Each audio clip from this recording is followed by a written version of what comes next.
Salam alaikum. Aujourd'hui, je passe au deuxième chapitre qui porte sur les fonctions en langage C.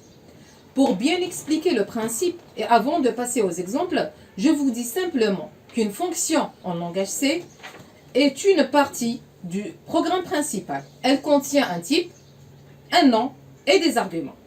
Voici par exemple un programme en langage C qui commence bien sûr par l'include standard. La bibliothèque std input-output.h. Nous avons la fonction principale main qui commence toujours par la partie déclaration.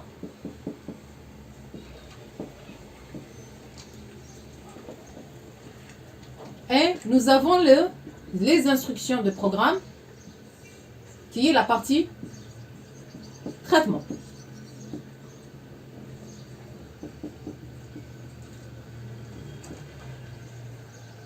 Et on termine par un return 0 par exemple.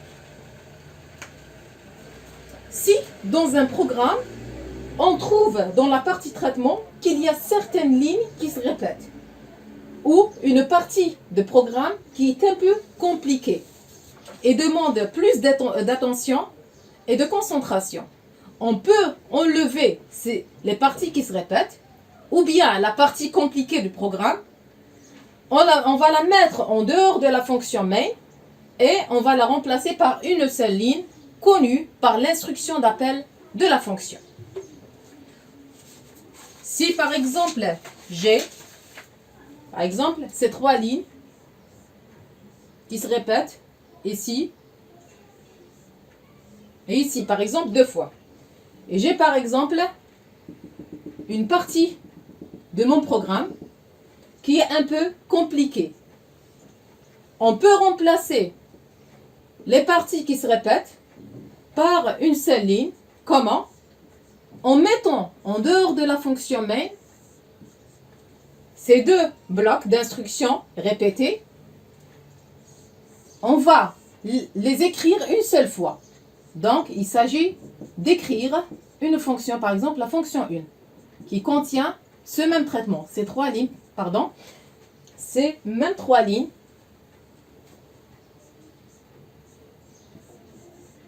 à l'intérieur. Et ici, on peut enlever cette répétition par une instruction d'appel. On va appeler la fonction 1 ici. Et on peut l'appeler ici.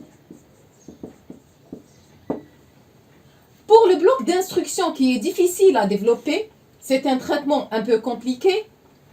Et pour ne pas perdre le temps à vérifier les instructions, les compiler et vérifier les erreurs, on peut remplacer cette partie par une deuxième fonction qui va se mettre en dehors de la fonction main, une fonction 2, dans laquelle on va mettre exactement ce même traitement et on peut le remplacer par une seule instruction, c'est-à-dire une seule ligne. Et là, le même emplacement, je vais appeler la fonction 2. D'accord?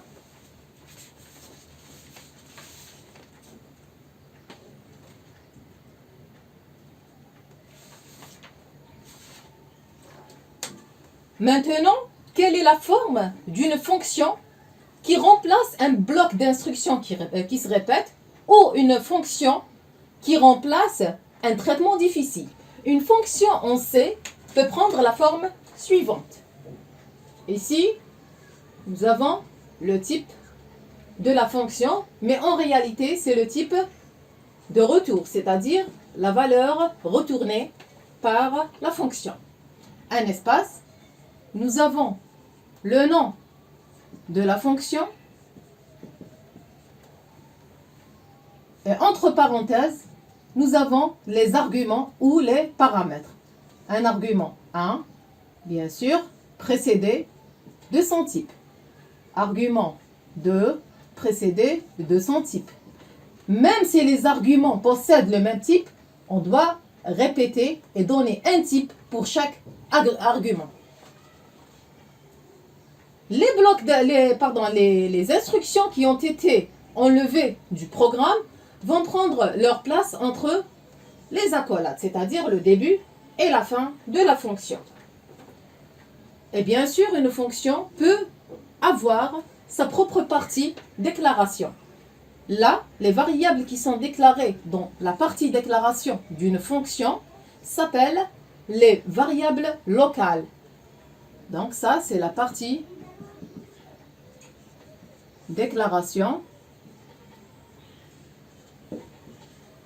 Et elle a bien sûr une deuxième partie, traitement.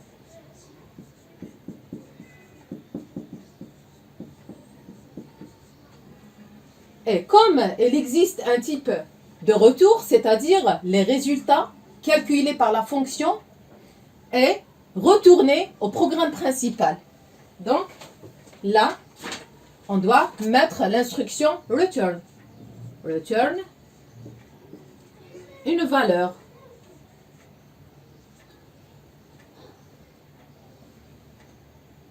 Point virgule et on ferme la fonction.